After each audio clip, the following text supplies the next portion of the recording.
വിശേഷങ്ങൾ? എല്ലാവർക്കും സുഖം തന്നെയെന്ന് വിശ്വസിക്കുന്നു. ഞങ്ങളിവിടെ സുഖമായിരിക്കുന്നു. അപ്പോൾ ഞാൻ കഴിഞ്ഞ ആഴ്ച നിങ്ങളുടെ അടുത്ത് പ്രോമിസ് ചെയ്ത പോലെ തന്നെ കായം എങ്ങനെയാണ് നല്ല ഈസി ആയിട്ട് വീട്ടിൽ പൊടിച്ചെടുക്കുക എന്നുള്ള വീഡിയോ ആയിട്ടാണ് വന്നിരിക്കുന്നത്. അപ്പോൾ ഞാൻ ഇതുപോലെ LGയുടെ കായമാണ് എപ്പോഴും വാങ്ങിക്കാറുള്ളത് കേട്ടോ. അപ്പോൾ നിങ്ങൾ വാങ്ങിക്കുന്ന ഏത് ബ്രാൻഡാണെങ്കിലും കുഴപ്പമൊന്നുമില്ല കേട്ടോ. ഞാനിപ്പോൾ എൻ്റെ കയ്യിലുള്ളതൊന്ന് പറഞ്ഞു എന്ന് മാത്രം. അപ്പോൾ പാക്കറ്റിൽ നിന്ന് നമുക്ക് കായം റിമൂവ് ചെയ്യാം. അപ്പോൾ ഞാൻ 2 തരത്തിൽ കായം എങ്ങനെയാണ് പൊടിക്കുന്നതെന്ന് കാണിച്ചു തരാം. അതായത് അവൻ ഉപയോഗിച്ചിട്ടും അവനിൽ വെച്ചിട്ടും അതുപോലെ തന്നെ അടുപ്പിൽ വെച്ചിട്ടും. ഇപ്പോൾ എല്ലാവരുടെ അടുത്തും അവൻ ഉണ്ടായിരിക്കണമെന്ന് നിർബന്ധമൊന്നും ഇല്ലല്ലോ അല്ലേ. അപ്പോൾ നമുക്ക് 100 ഗ്രാമിൻ്റെ കായത്തിന് 2 ആയിട്ട് ഡിവൈഡ് ചെയ്യാം. ഹാഫ് ആയിട്ട് അങ്ങ് മുറിക്കാം. അപ്പോൾ ഈ പുതിയ കായമായതുകൊണ്ട് മുറിക്കാൻ വളരെ എളുപ്പമാണ്. ഇങ്ങനെ ശരിക്കും നല്ല സോഫ്റ്റ് ആയിട്ടുണ്ടാവും, നമ്മുടെ ഗമ്മ് പോലെയൊക്കെ ഉണ്ടാവും. അപ്പോൾ അതുകൊണ്ട് ഇങ്ങനെ പുതിയ പാക്കറ്റിൽ നിന്ന് എടുത്തു കഴിഞ്ഞാൽ ഈസി ആയിട്ട് കത്തി കൊണ്ട് ഇങ്ങനെ മുറിച്ചെടുക്കാൻ പറ്റും. ഓക്കെ, അപ്പോൾ ഇത് പകുതി, അടുത്ത പകുതി ഇത് നമുക്ക് അവനിൽ വെച്ചിട്ട് എങ്ങനെയാണ് റെഡിയാക്കാമെന്ന് നമുക്ക് ആദ്യം നോക്കാം. ഓക്കെ, അപ്പോൾ ഞാൻ അവനിലോട്ട് കായം വെച്ച് കൊടുത്തിട്ടുണ്ട്. നമുക്ക് ഇനി 1 മിനിറ്റ് ഇതിൽ സെറ്റ് ചെയ്യാം. അപ്പോൾ ഞാനിവിടെ ഉപയോഗിക്കുന്നത് പാനസോണിക്കിൻ്റെ അവനാണ്. മൈക്രോവേവ് അവനുള്ളവർക്ക് ഉപയോഗിക്കാം. അതായത് സാധാരണ നമ്മുടെ കറികളൊക്കെ ചൂടാക്കാൻ ഉപയോഗിക്കുന്ന അവനില്ലേ, അവനിൽ ഉപയോഗിക്കാം. ഇത് കൺവെക്ഷൻ, അതായത് ബേക്കിംഗ് അവൻ വേണമെന്ന് ഒരു നിർബന്ധമില്ല. ബേക്കിംഗ് എന്ന് പറയുമ്പോൾ നമുക്ക് കേക്കൊക്കെ ബേക്ക് ചെയ്യാൻ കൺവെക്ഷൻ എന്നുള്ളൊരു മോഡ് വേണം. ഇതിൽ സാധാരണ മൈക്രോ പവർ ഉണ്ടെങ്കിലും നമുക്കിത് ചെയ്യാൻ പറ്റും. അപ്പോൾ മൈക്രോ പവറിൽ നമുക്ക് ഇതിലിടാം, ഹൈ പവറിലിടാം. അതായത് എൻ്റെ ഹൈ പവർ എന്ന് പറഞ്ഞാൽ 100 ആണ്. ഏറ്റവും ചെറുതെന്ന് പറഞ്ഞാൽ 10 ആണ്. ഓക്കെ, അപ്പോൾ ഞാൻ 100-ൽ ഇട്ടിട്ടുണ്ട്. നമുക്കിനി 1 മിനിറ്റ് ഇതങ്ങ് സെറ്റ് ചെയ്ത് കൊടുക്കാം. 1 മിനിറ്റ് സെറ്റ് ചെയ്തിട്ടുണ്ട്. അതിനുശേഷം സ്റ്റാർട്ട് അടിച്ചു കൊടുക്കാം. ഓക്കെ, അപ്പോൾ ഇതിങ്ങനെ വീർത്ത് വരുന്നത് കാണുമ്പോൾ നിങ്ങൾ ടെൻഷൻ ആവരുത്, പൊട്ടിത്തെറിച്ച് പോകുന്നില്ല. എനിക്ക് ആദ്യമായിട്ട് ചെയ്തപ്പോൾ എനിക്ക് ഭയങ്കര ഇത്തിരി പേടിയുണ്ടായിരുന്നു. ദൈവമേ, ഇതങ്ങനെ ബ്ലാസ്റ്റ് ചെയ്ത് പോകുന്നുള്ള ടെൻഷൻ. പക്ഷെ അങ്ങനെയൊന്നും പേടിക്കുകയേ വേണ്ട. അപ്പോൾ ഇങ്ങനെ വലുതായി വരുന്ന നിങ്ങൾക്ക് കാണാൻ പറ്റും. കാണാൻ നല്ല രസമുള്ളൊരു കാര്യമാണത്. ഇങ്ങനെ വീർത്ത് ബലൂൺ പോലെ അങ്ങ് വീർക്കും. ബലൂൺ പോലെ വീർക്കുന്നത് കാണുമ്പോഴാണ് ടെൻഷൻ വരുന്നത്. ദൈവമേ, ഇത് പൊട്ടിത്തെറിക്കുമെന്ന്. പക്ഷേ അങ്ങനെ പേടിയൊന്നും വേണ്ട. എന്നിട്ട് ഇതിങ്ങനെ 1 മിനിറ്റ് കഴിയുമ്പോൾ തന്നെ അങ്ങ് ഓഫാവും. എന്നിട്ട് നമ്മൾ തൊട്ട് നോക്കുക. ഒരു 2 മിനിറ്റ് വരെ വെയിറ്റ് ചെയ്തതിന് ശേഷം തൊട്ട് നോക്കുക. അപ്പോൾ ഇച്ചിരി ഹാർഡ് ആയിട്ടുണ്ടെന്നുണ്ടെങ്കിൽ റെഡി ആയിട്ടുണ്ടെന്നാണ് അർത്ഥം. സോഫ്റ്റ് ആയിട്ടുണ്ടെങ്കിൽ കുറച്ചും കൂടെ ഒരു 30 സെക്കൻഡും കൂടെ ഒന്ന് ഇതേപോലെ തന്നെ ഓൺ ചെയ്ത് കൊടുക്കുക. പിന്നെ എത്ര വലിയ കഷ്ണം കായാണെങ്കിലും ഇതുപോലെ ചെറിയ കഷ്ണങ്ങളാക്കി ചെയ്താൽ മതി കേട്ടോ. ഒരു 50 ഗ്രാമിൻ്റെ വീതം ചെയ്യുകയാണെങ്കിൽ കണക്ക് സമയം കറക്റ്റ് ആയിരിക്കും. അല്ലെങ്കിൽ നിങ്ങൾക്ക് സമയം ചിലപ്പോൾ കൂടിപ്പോയി കഴിഞ്ഞാൽ ചിലപ്പോൾ കായം കരിയാനുള്ള ചാൻസ് ഉണ്ട്. ഓക്കെ, 1 മിനിറ്റ് കഴിഞ്ഞിട്ടുണ്ടേ. ഇപ്പം നോക്കൂ മക്കളെ, ഇതിൻ്റെ ഷേപ്പ് എങ്ങനെയുണ്ടെന്ന് കണ്ടോ, വീർത്ത് വന്നിട്ടുണ്ട്. അപ്പോൾ 1 മിനിറ്റ് ആയപ്പോൾ ഇതുപോലത്തെ അവസ്ഥയാണ്. ഇവിടെ കുറച്ച് ഹാർഡുണ്ട്, ഇവിടെ കുറച്ച് സോഫ്റ്റ് ആയിട്ടുണ്ട്. അപ്പോൾ നമുക്കൊരു 30 സെക്കൻഡും കൂടെ ഇതൊന്ന് കുക്ക് ചെയ്യേണ്ടി വരും കേട്ടോ. അപ്പോൾ വീണ്ടും തുറക്കുക, എന്നിട്ട് 30 സെക്കൻഡും കൂടെ അങ്ങ് വെച്ച് കൊടുക്കുക. ഓക്കെ, ഹാർഡായിട്ടുണ്ട്, ഇത് മതി. അപ്പോൾ 1.5 മിനിറ്റാണ് എനിക്ക് 50 ഗ്രാം കായം റോസ്റ്റ് ചെയ്യാൻ വേണ്ടി വന്ന സമയം. 1.5 മിനിറ്റ് കേട്ടോ. അപ്പോൾ ഞാൻ പറഞ്ഞ പോലെ 50 ഗ്രാം വീതം നിങ്ങൾ ചെയ്താൽ മതി. അപ്പോൾ പിന്നെ സമയത്തിന് വ്യത്യാസം വരില്ല. അപ്പോൾ നമുക്കിത് ചൂടാറാൻ അനുവദിക്കുക. ചൂടാറിയതിന് ശേഷം മാത്രം പൊടിച്ചെടുക്കുക. അപ്പോൾ ഇത് നമുക്ക് മാറ്റി വയ്ക്കാം. ഇനി നമുക്ക് എങ്ങനെയാണ് കുക്കറിൽ ഇത് ശരിയാക്കാൻ നോക്കാം. അതിന് വേണ്ടിയിട്ട് ഒരു കുക്കർ എടുക്കുക. കുക്കർ അല്ലെങ്കിൽ നിങ്ങൾക്ക് ഏത് അടികട്ടിയുള്ള കടായിലും ചെയ്യാം കേട്ടോ. ഞാൻ നമ്മുടെ കേക്ക് ചെയ്യാറില്ല, അതുപോലെ തന്നെ മീഡിയം കുക്കർ എടുക്കുക. കായം ഇങ്ങനത്തെ ഒരു പാത്രത്തിലാണ് ഞാൻ വെക്കാൻ പോകുന്നത്. നിങ്ങൾക്ക് ഏത് പാത്രത്തിലും വെക്കാം, സ്റ്റീലിൻ്റെയോ അലുമിനിയത്തിൻ്റെയോ ഏത് പാത്രത്തിലും വെക്കാം. അപ്പം നേരെ അങ്ങ് ഡയറക്റ്റായിട്ട് വെക്കാതിരിക്കാൻ വേണ്ടിയിട്ടാണ് ഞാനിവിടെ ഒരു ചെറിയ പാത്രം അതിൽ വെച്ചിരിക്കുന്നത് കേട്ടോ. നമുക്കിനി തീ ഓൺ ചെയ്യാം. ഏത് പാത്രമാണ് നിങ്ങൾ വെക്കാൻ പോകുന്നത് ആ പാത്രം ഇറക്കി വെക്കുക. അതിലോട്ട് ഇതേപോലെ ബാക്കിയുള്ള 50 ഗ്രാം കായം വെച്ച് കൊടുക്കുക. എന്നിട്ട് അടയ്ക്കുക. ഒരു 10 മിനിറ്റ് മീഡിയം ഫ്ലെയിമിൽ തന്നെ ഇരുന്ന് കുക്ക് ആയിക്കോട്ടെ. എന്നിട്ട് 10 മിനിറ്റ് കഴിഞ്ഞ് നമുക്ക് ഓപ്പൺ ചെയ്ത് നോക്കാം.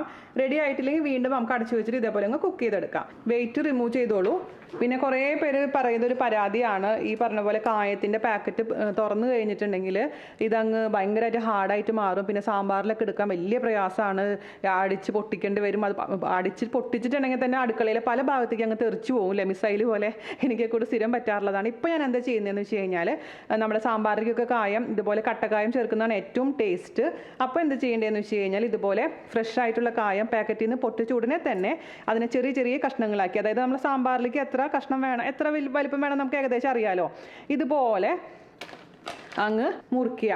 ചെറിയ കഷ്ണങ്ങളാക്കി മുറിച്ചിട്ട് നമ്മളൊരു കുപ്പിയിലിട്ട് സൂക്ഷിക്കുകയാണെന്നുണ്ടെങ്കിൽ ഇത് നമുക്ക് ആവശ്യം നേരത്തെ ആ ഒരു ചെറിയ കഷ്ണം മാത്രം എടുത്ത് അങ്ങ് ഇട്ടാൽ മതി. അപ്പോൾ നിങ്ങൾ എന്താ ചെയ്യേണ്ടതെന്ന് വെച്ചാൽ ഇത് പുറത്ത് വെച്ചോളൂ. പുറത്ത് വെച്ച് കഴിഞ്ഞാൽ നല്ല ഹാർഡായിട്ട് മാറും. അല്ലെങ്കിൽ ഇപ്പോൾ തന്നെ ഇത് വെക്കണമെങ്കിൽ ഒട്ടിപ്പിടിക്കാനുള്ള ചാൻസ് ഉണ്ട്. അപ്പോൾ ഇതുപോലെ അങ്ങ് ചെറിയ കഷ്ണങ്ങളാക്കിയിട്ട് മുറിച്ചതിന് ശേഷം നിങ്ങൾ ഏത് പാത്രത്തിലാണ് വെക്കുന്നത്, കുറച്ച് ടൈറ്റ് ആയിട്ടുള്ള കണ്ടെയ്നറിൽ നമ്മൾ കിച്ചൻ്റെ കബോർഡിൻ്റെ ഉള്ളിൽ വെച്ചാൽ മതി.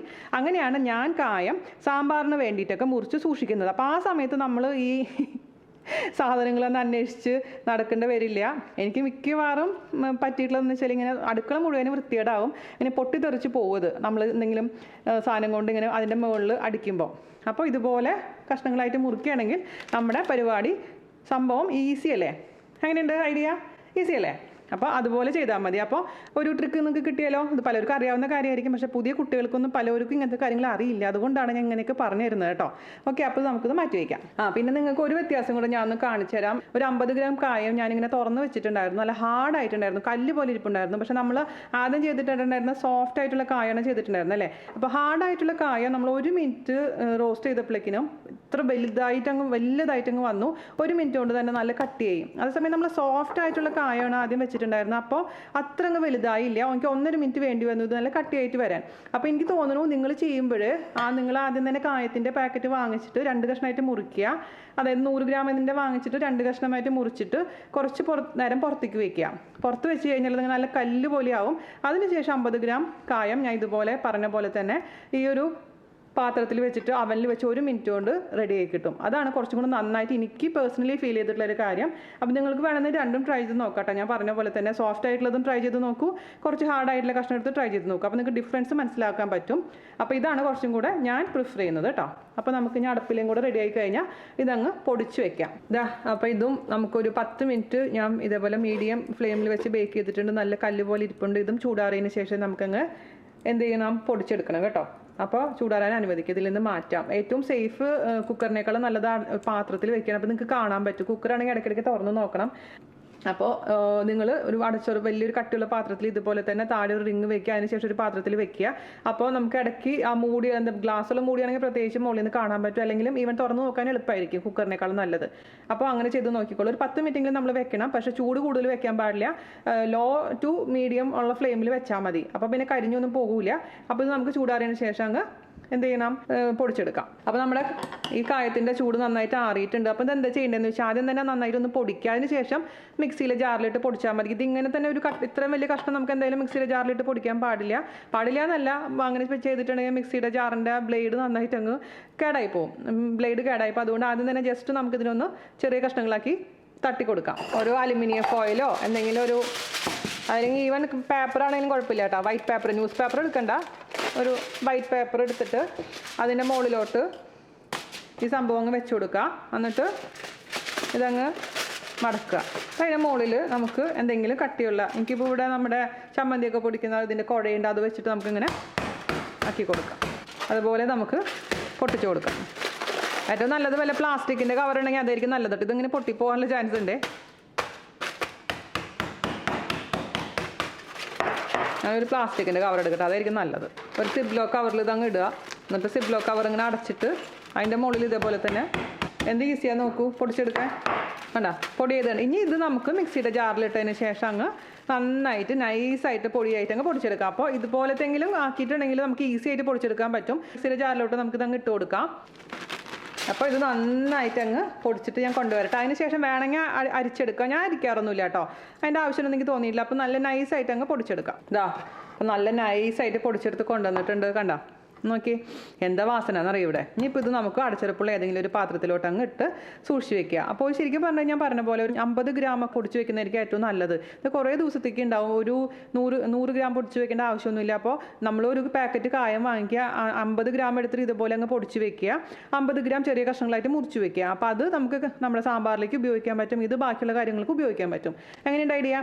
അപ്പോൾ ഞാൻ എപ്പോഴും പ്രിഫർ ചെയ്യുന്നത് അവനിൽ വെച്ചിട്ട് റെഡിയാക്കാനാണ്. അവനില്ലാത്തവർക്ക് വേണ്ടി മാത്രമാണ് ഞാൻ മറ്റേ കുക്കറിൽ കാണിച്ചു തന്നത്. ഇവൻ കുക്കറില്ലെങ്കിലും ഞാൻ പറഞ്ഞ പോലെ പാത്രത്തിൽ വെച്ച് ചെയ്യാം. ഓക്കെ, അതും ഇതേപോലെ തന്നെ അങ്ങ് പൊടിച്ചെടുത്താൽ മതി കേട്ടോ. അപ്പോൾ ഇത് ഒരു പാത്രത്തിലോട്ട് നമുക്ക് മാറ്റാം. ഇത് ഓൾറെഡി ഞാൻ കഴിഞ്ഞ ദിവസം പൊടിച്ച് വെച്ച കായത്തിൻ്റെ പൊടിയാണ്. നമുക്ക് അതിൻ്റെ കൂട്ടത്തിൽ കൂടെ തന്നെ ഇതങ്ങ് ഇട്ട് കൊടുത്തിട്ടുണ്ട്. ഇതുപോലെ തന്നെ മറ്റേത് അങ്ങ് പൊടിച്ചെടുക്കാം കേട്ടോ.